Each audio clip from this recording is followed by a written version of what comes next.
Gourhanga rail gate Rajshahi মহানগরীর সবচেয়ে ব্যস্ততম সড়কগুলোর একটি। পাশাপাশি অটোরিকশা, বাস ও সিএনজি স্ট্যান্ড, তার উপর চলছে ফ্লাইওভার নির্মাণ কাজ। পুরো এলাকায় চরম বিশৃঙ্খলা। এভাবেই সকাল থেকে রাত পর্যন্ত যানজট নগরবাসীর নিত্যসঙ্গী। বাচ্চাদেরকে স্কুলে নিয়ে যেতে লেগে অনেক সমস্যা হয়। হাঁটতে গেলে আপনার কখন বলে আপনার পিছন থেকে একটা বাস চলে আসছে, আপনার বোঝা যায় না। অটো রিক্সা গেলা চলছে, অনেক গ্যাঞ্জাম সৃষ্টি করে, যানজট হয়।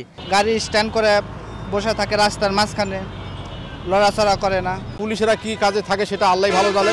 ট্রাফিক তারা আগে যে দেখাশোনা করতে এখন সেটা দেখাশোনা করছে না, তারা নীরব থাকছে। একই অবস্থা সাহেববাজার, লক্ষ্মীপুর সহ গুরুত্বপূর্ণ পয়েন্টগুলোতে। অব্যাহত নির্মাণ কাজ, দুর্বল ট্রাফিক ব্যবস্থা, অবৈধ ও নিয়ন্ত্রণহীন অটোরিকশার দৌরাত্ম্য যানজট বৃদ্ধির অন্যতম কারণ বলছেন মহানগর পুলিশের মুখপাত্র। রাজশাহীতে দেখবেন প্রচুর পরিমাণ অটোরিকশা চলে। এটি বাংলাদেশের আর কোনো মহানগরী নাই যেখানে এত পরিমাণ অটোরিকশা চলাচল করে।